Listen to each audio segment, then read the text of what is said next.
Here is something your doctor has almost certainly never said to you.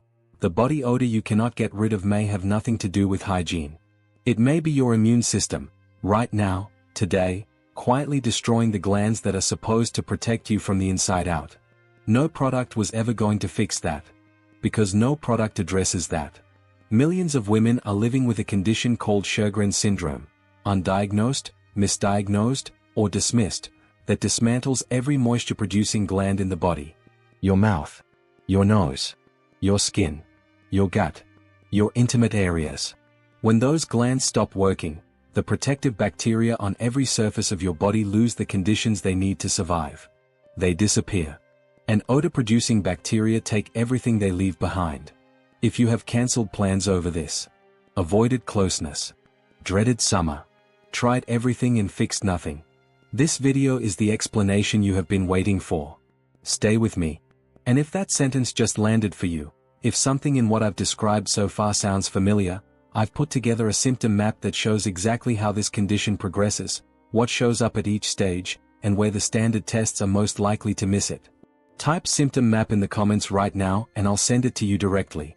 Because what I'm about to show you next is why that map matters more than most people realize, and why the stage you're in changes everything about what happens next. Now let's get into the 6 spots, and I want you to count how many of these are happening to you right now. Because most women I speak to get to spot 3 or 4 and have to pause the video. Not because it's too much. Because it's the first time something has finally made sense. Spot number 1, the mouth.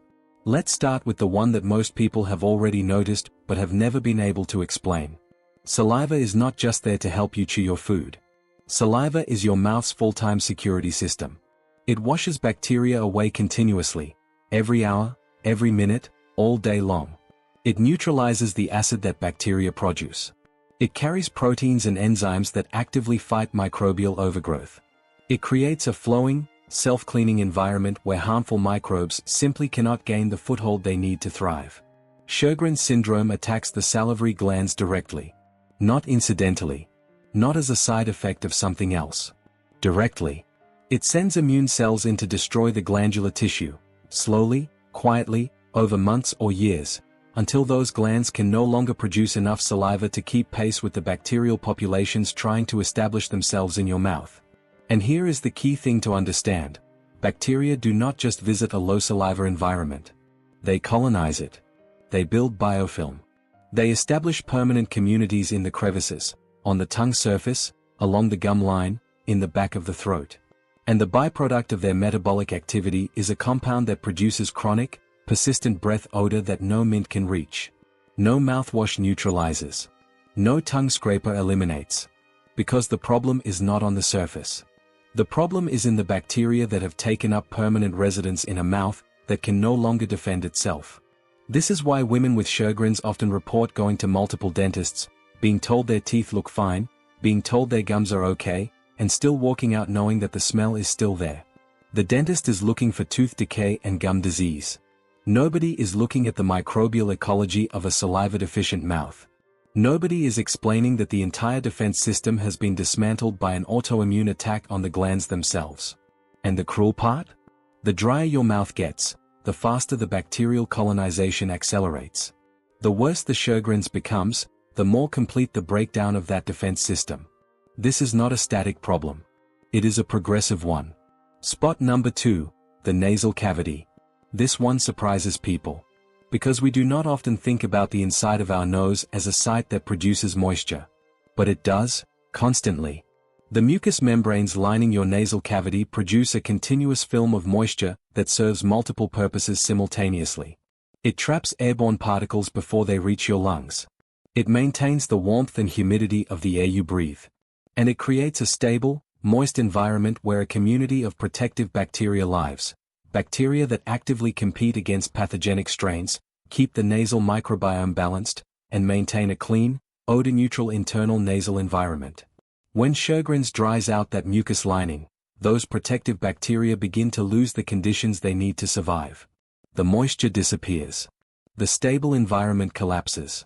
And odor-producing bacteria, which are far more tolerant of dry conditions, begin to colonize the warm, undefended nasal cavity that is left behind. The result is an internal nasal odor that the person often cannot smell from the outside, and here is where it becomes deeply unfair. Research has documented that nearly 20% of Sjogren's patients have a clinically measurable reduction in their ability to smell, a condition called hyposmia. Another significant percentage have partial smell loss that they have never had formally evaluated. And many more notice that their sense of smell has simply changed over the years, without connecting it to an autoimmune process. What this means in practice is that the odor exists. It is real. It is detectable by people in close proximity. But the person experiencing it cannot detect it themselves. The warning system, the very mechanism that should be alerting you to a problem, has been compromised by the same condition creating the problem. We are going to come back to this in a moment, because it connects to something much larger. But for now, just hold on to this. Spot number 2 is not just an odor site. It is also the beginning of the alarm system failure. Spot number 3, the vaginal area. I want to be very deliberate about how I say this next part.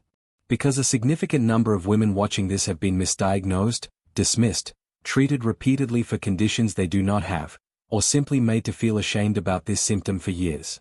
And I want to create space here for you to hear this without judgment. The vaginal environment is one of the most precisely calibrated ecosystems in the entire human body. It depends on a very specific combination of factors to maintain its health and odor balance. It needs appropriate moisture levels, produced by glands in the vaginal walls and cervix, to maintain the correct pH. It needs a dominant population of lactobacillus bacteria to produce the lactic acid that keeps pathogenic bacteria and odor-producing organisms suppressed. It needs the immune environment around it to be functioning normally, not in a state of chronic, low-level autoimmune activation. Sjogren's syndrome disrupts all three of these simultaneously. Research has clinically documented vaginal microbiome dysbiosis in Sjogren's patients, meaning a measurable, significant collapse of the healthy bacterial balance in the vaginal environment. When lactobacillus populations decline, the pH rises, and the bacteria that produce odorous compounds gain ground rapidly. The environment that was precisely designed to be self-regulating and odor-controlled begins to fail, not because of anything the woman did, but because the glands responsible for maintaining that environment are under autoimmune attack. This is not a yeast infection. This is not bacterial vaginosis in the conventional sense. This is not a sexually transmitted infection. This is your immune system attacking the very glandular structures that keep your vaginal environment in balance, and the result is a chronic, recurrent odor that does not respond to the treatments designed for conditions it is being mistaken for. Many women with Sjogren's have been treated for recurrent BV multiple times with antibiotics that provide temporary relief and then stop working. They have been told to change their soap, change their underwear, change their diet. None of it works permanently, because none of it addresses the root cause, an autoimmune process that is actively dismantling the glandular architecture their vaginal health depends on. Spot number 4, the scalp and skin. Your skin is not a barrier. It is an ecosystem. Every square centimeter of your skin surface is home to hundreds of bacterial species that coexist in a precise, dynamic balance. Some of those species are protective. They produce compounds that suppress pathogenic bacteria, maintain the skin's acid mantle, and create an environment that resists colonization by odor-producing organisms. Others are neutral. And a smaller group, kept in check by the dominant protective species, are the ones that produce odorous compounds when they are given space to proliferate. In a healthy skin microbiome, the protective bacteria dominate because the conditions favor them. The skin is moist enough. The sebaceous glands produce just enough oil. The pH is stable.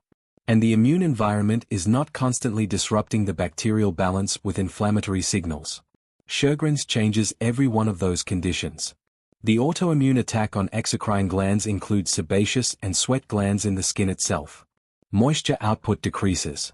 The skin surface becomes drier. The conditions that favored the protective bacterial populations disappear. And across the scalp, which is one of the most gland-dense surfaces on the body, this shift happens quickly and noticeably. Patients with Sjogren's frequently describe a scalp odor that returns hours after washing. Not at the end of the day. Hours. And a skin odor, sometimes described as musty, sometimes described as slightly sour, sometimes described as simply different from anything they have experienced before, that they cannot locate to a specific zone. They notice it on their clothing.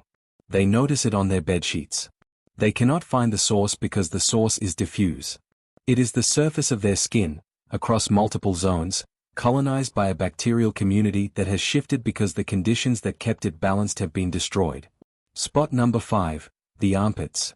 Here is something that most people do not know about armpit odor. The smell does not come from sweat. It comes from the bacteria that metabolize sweat. Sweat itself, as it is produced by your eccrine glands, is largely odorless. The odor is created when bacteria on your skin surface break down the compounds in sweat, proteins, lipids, and other organic molecules, and produce volatile byproducts as a result of that metabolic process. The specific odor you have always had is determined by the specific bacterial population living on your armpit skin, metabolizing the specific composition of sweat your glands produce. Sjogren's disrupts both sides of that equation simultaneously.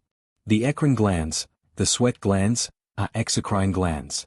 They are precisely the type of gland that Sjogren's targets. As the autoimmune process progresses, eccrine gland function is disrupted. The composition of sweat changes at a molecular level. The proteins and organic compounds in sweat begin to differ from what they were before. And when the substrate that armpit bacteria feed on changes, the bacterial community itself begins to shift, because different organisms thrive on different molecular inputs. The result is an armpit odor that feels foreign, unfamiliar, different from the way you have always smelled. Women with Sjogren's frequently describe this as one of the most disorienting aspects of the symptom, the feeling that the smell is not theirs, that it belongs to someone else, that it is coming from a body they do not fully recognize anymore. That feeling is not irrational. It is accurate. The odor is being produced by a different bacterial population, metabolizing a chemically different sweat, in an environment that an autoimmune condition has fundamentally altered. Standard antiperspirants and deodorants were formulated for a different bacterial environment. They were not designed for this one. And that is why they do not work the way they used to. Spot number 6, the gut-to-breath pipeline. This is the one that surprises people most. And it is the one that, once you understand it, makes everything else in this video click into a single coherent picture. Your gut is lined with a mucosal barrier, a protective lining maintained by the activity of specific beneficial bacteria. Among the most important of those bacteria are the butyrate-producing strains. Butyrate is a short-chain fatty acid that these bacteria manufacture as a byproduct of their metabolic activity, and it is one of the primary compounds responsible for maintaining the integrity and impermeability of your gut lining. Without sufficient butyrate production, the mucosal barrier weakens. Gaps begin to form. And gases, volatile organic compounds, and metabolic byproducts that would normally be contained within the gut begin to pass through that lining into the systemic circulation.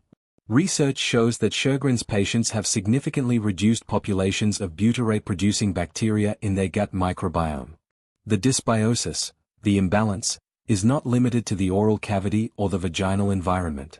It extends deep into the gut itself. And when butyrate-producing bacteria decline, the mucosal barrier loses its primary maintenance mechanism. The lining becomes permeable. Compounds that belong inside the gut begin leaking out. Those compounds eventually surface through the respiratory system as breath odor. Not the kind of breath odor that comes from eating garlic or drinking coffee. The kind that is persistent. The kind that returns within hours of brushing your teeth. The kind that seems to come from somewhere deep, because it does. It is not coming from your mouth. It is not coming from your stomach.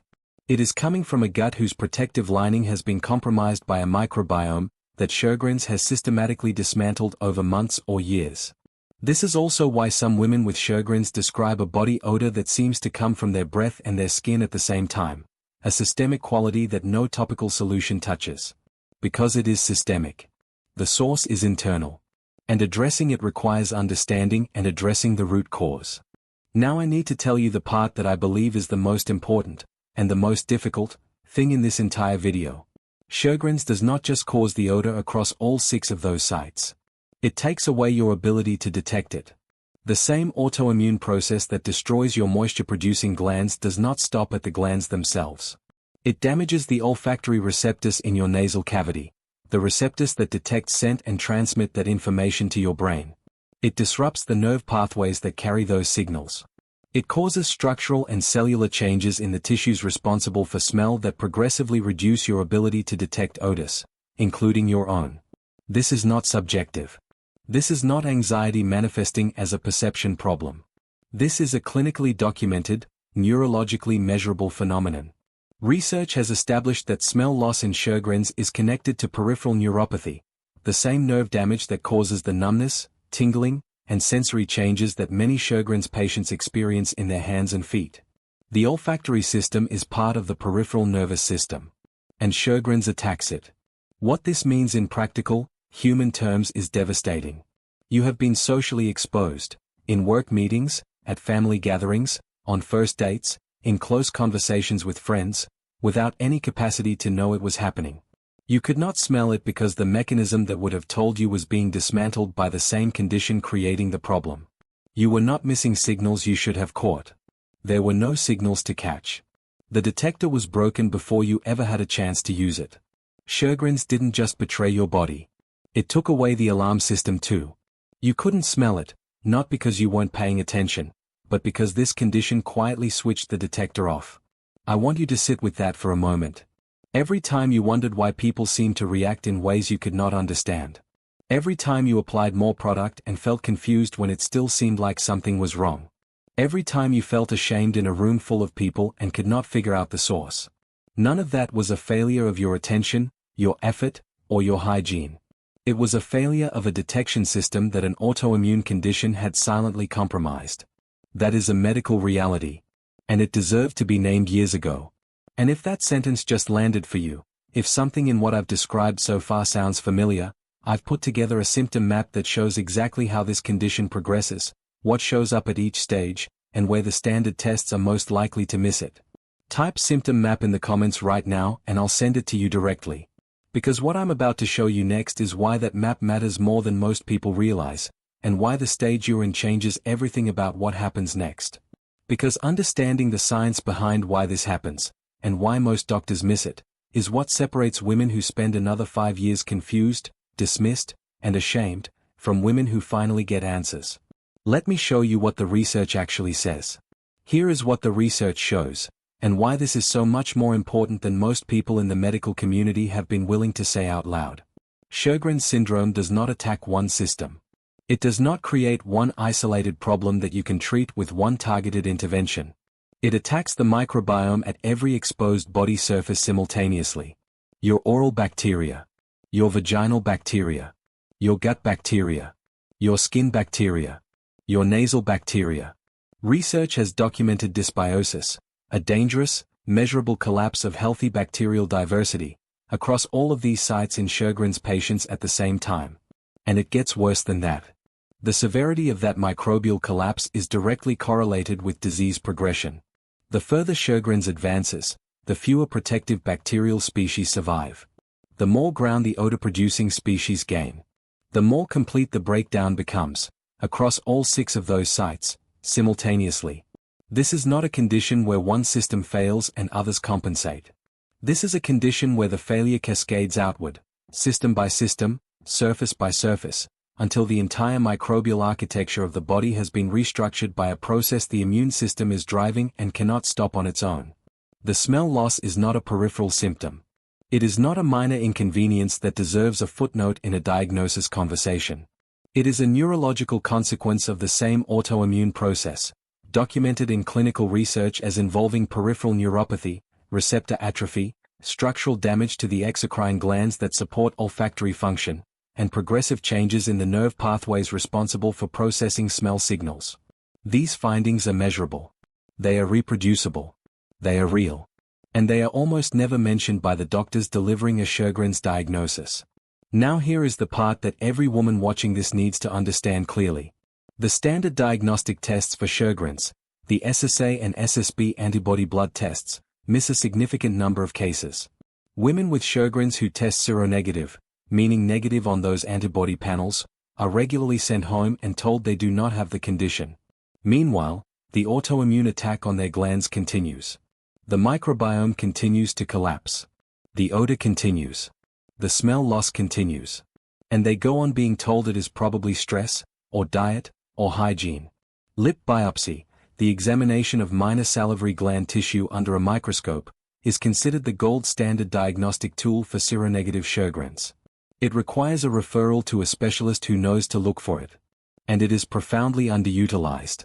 The stage you are in when you seek evaluation determines the interventions that are available to you. Early-stage glandular damage responds differently than late-stage. Early-stage microbiome dysbiosis can be meaningfully addressed with targeted approaches that simply do not work once the disruption has been entrenched for years.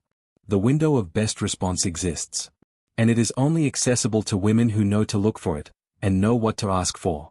I want to leave you with something that I hope you will carry forward from this video. This was never about hygiene. It was never about how clean you are. It was never about how hard you tried, how many products you used, how many times you showered, how carefully you cared for yourself. None of that was the issue, because the issue was never on the surface.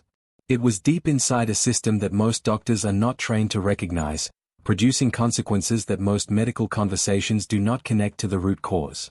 It was about an immune system that quietly turned on the very glands responsible for protecting every surface of your body, and then took away your ability to perceive what was happening. You were not failing. You were fighting something you had no name for, with tools that were never designed for the fight you were actually in. Now you have a name for it. Now you have a framework for understanding what your body has been trying to tell you. And now you are not alone, because every woman who watched this video and felt themselves exhale with recognition, who paused and thought that is exactly what has been happening to me, they have been carrying this in silence too. For months. For years.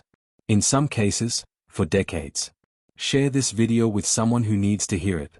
Someone who has been quietly embarrassed and could not explain why. Someone who has been dismissed, misdiagnosed, or simply never given the information they deserved. Someone who needs to hear that what they are experiencing has a name, has a mechanism, and is not, has never been, their fault. And type symptom map below, because knowing which stage you are in changes everything about what comes next. The map is free. It is waiting for you. And it may be the most important thing you read this year. You deserve answers. You have always deserved answers. I am glad you stayed.